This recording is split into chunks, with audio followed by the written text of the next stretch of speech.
સમાચારોમાં હવે આગળ વધીએ। 25 જૂન સુધી અત્યંત ભારે વરસાદની આગાહી છે। વરસાદને લઈ હવામાન વિભાગની આગાહી। દક્ષિણ ગુજરાત સૌરાષ્ટ્રમાં અનરાધાર વરસાદની વકી। નવસારી, વલસાડ, ડાંગમાં અતિભારે વરસાદનું રેડ એલર્ટ અપાયું છે। દમણ અને દાદરાનગર હવેલીમાં પણ રેડ એલર્ટ અપાયું છે। દાહોદ, મહીસાગર, ભરૂચમાં ઓરેન્જ એલર્ટ જાહેર કરાયું છે।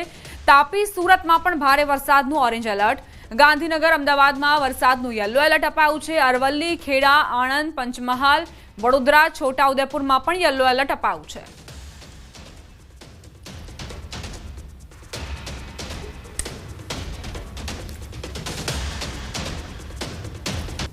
जो फोरकास्ट है आने वाला अगले 7 दिन तक दोनों क्षेत्रों में गुजरात रीजन और जो सौराष्ट्र कच्छ रीजन दोनों क्षेत्रों में हल्की से मध्यम बरसात का संभावना है। इसमें आज का जो फोरकास्ट है वाइड स्प्रेड का डिस्ट्रीब्यूशन रहेगा रेनफॉल के दोनों क्षेत्रों में।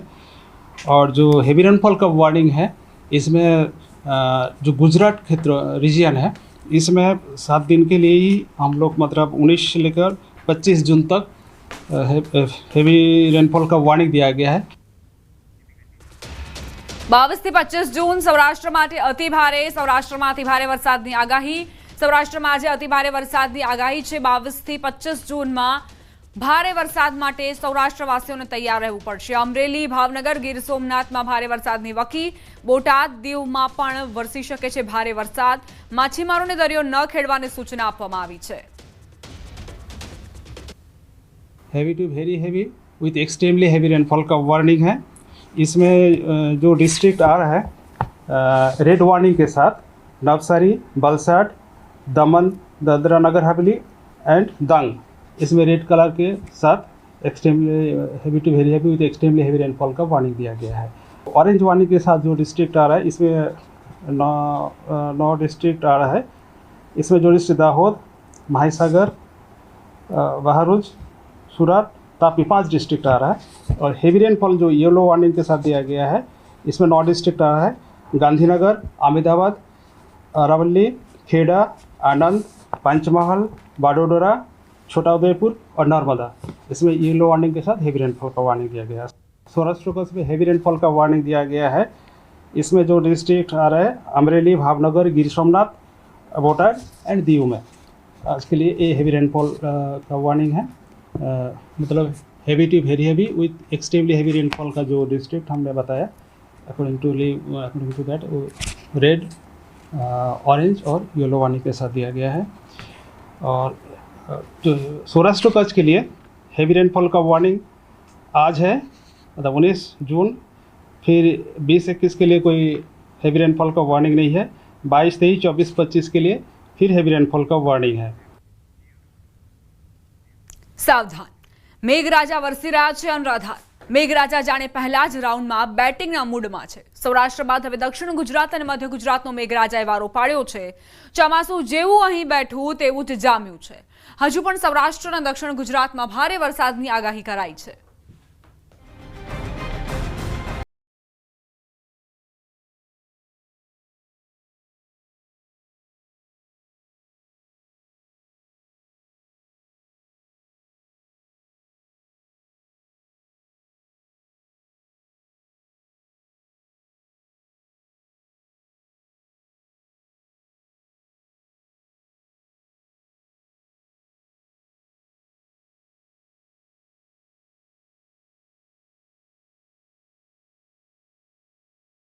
બજારો પણ પાણી પાણી। ડેમ થઈ રહ્યા છે ઓવરફ્લો। ધરતી થઈ ગઈ જળમગ્ન। કોણે વિચાર્યું હતું કે ચોમાસું આવશે તો આવું આવશે? તણાઈ જશે ટ્રક, તણાઈ જશે કાર, તણાઈ જશે ઘર-બાર, તણાઈ જશે લોકોની ખુશીઓનો સંસાર। સૌરાષ્ટ્રનો વારો પાડ્યા બાદ હવે ચોમાસાએ દક્ષિણ ગુજરાત અને મધ્ય ગુજરાત તરફ નજર દોડાવી છે। દક્ષિણ ગુજરાતમાં મોડી રાતથી જ મેઘરાજાએ મંડાણ કરતા મોટાભાગના શહેરો અને ગામડાઓ બેટમાં ફેરવાઈ ગયા। સુરતથી લઈને વાપી, ડાંગ સુધી બધું જ ડૂબી ગયું। ગામડાઓની નદીઓ ગાંડીતૂર બની। નદીમાં તણાયો ટ્રક। જુઓ નદીમાં કેવી રીતે તણાયો ભારે ભરખમ ટ્રક। છોટાઉદેપુરમાં ઓરસંગ નદીના ધસમસતા પાણીના પ્રવાહમાં આ રેતી ભરેલો ટ્રક તણાઈ ગયો। રેતી ભરવા માટે આ ટ્રક ગયો હતો અને ત્યાં જ અચાનક પાણી આવી જતા ટ્રક નદીમાં તણાયો। દેવરિયા તેજગઢ ખાતેની રેતીની લીઝમાં રેતી ભરવા માટે આવેલ ટ્રક બગડી ગયો હતો। સાંજના સમયે 6 વાગી જતા રેતીની લીઝ બંધ કરી દેવાઈ। મશીન પણ બહાર કાઢી દેવામાં આવ્યું, જેથી ટ્રકના ડ્રાઈવરે ટ્રક જ્યાં હતો ત્યાં જ મૂકીને તે ત્યાંથી બહાર નીકળ્યો। પરંતુ ઉપરવાસમાં મધ્યપ્રદેશમાં ભારે વરસાદના કારણે ઓરસંગ નદીમાં પૂર આવ્યું ને જેમાં બગડીને પડેલો હાઈવા ટ્રક પલટી ખાઈને તણાઈ ગયો। ઉપરવાસમાં ભારે વરસાદના કારણે ઓરસંગ નદીમાં ભરપૂર પાણીની આવક છે। सीजननी शुरुआतमां प्रथम वखत ओरसंग नदीमां पूर आव्युं, जेना कारणे ओरसंग नदी परनो चेकडेम ओवरफ्लो थयो। दुकानोनी अंदर फरी वळ्या पाणी। वापीमां लोकोए विचार्युं नहीं होय के ચોમાસાની શરૂઆત આ રીતે થશે અને આ રીતે આફતનો સામનો કરવો પડશે। વાપી શહેરની આ તસવીરો છે। રસ્તાઓ પાણી પાણી છે ને એવું લાગી રહ્યું છે કે નદી શહેરની અંદરથી વહેવા લાગી હોય। જ્યાં જુઓ ત્યાં જળબંબાકારની સ્થિતિ છે। વાપીમાં સિઝનની શરૂઆતમાં જ ભારે વરસાદથી અનેક વિસ્તારો જળબંબાકાર। પ્રથમ વરસાદે મહાનગરપાલિકાની પ્રી મોન્સૂન કામગીરીની પોલ ખુલી છે। તંત્રના વાંકે વાપીના ગુંજન વિસ્તારના દુકાનદારોએ ભોગવવાનું આવ્યું। કેટલી દુકાનોમાં પાણી ઘૂસી જતા માલસામાનને નુકસાન થયું। તંત્રએ જો સમયસર ગટરના ઢાંકણા ખોલી દીધા હોત તો આ સ્થિતિનું નિર્માણ ન થાત।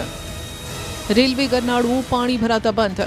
આ સ્થિતિ માટે દોષ કોને દેવો, કુદરતને કે તંત્રને? વાપી શહેરને જોડતા રેલવે ગરનાળામાં પાણીનો કબજો છે, જેના કારણે વાહન ચાલકો રાહદારીઓને ભારે હાલાકીનો સામનો કરવો પડ્યો। દર વર્ષે દાવા તો કરાય છે કે પાણી નિકાલની યોગ્ય વ્યવસ્થા કરવામાં આવશે, પણ વરસાદ આવે ત્યારે આ દાવાઓ જળ સમાધિ લઈ લે છે।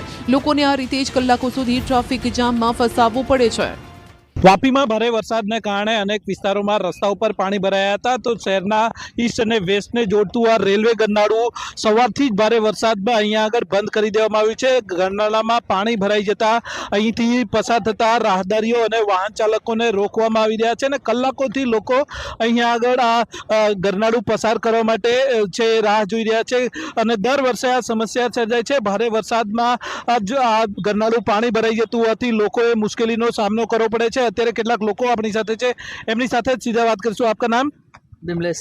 जी, क्या तकलीफ है? पानी भरा हुआ है, कहाँ कहाँ से? उधर भी भरा है इधर भी भरा है जाने।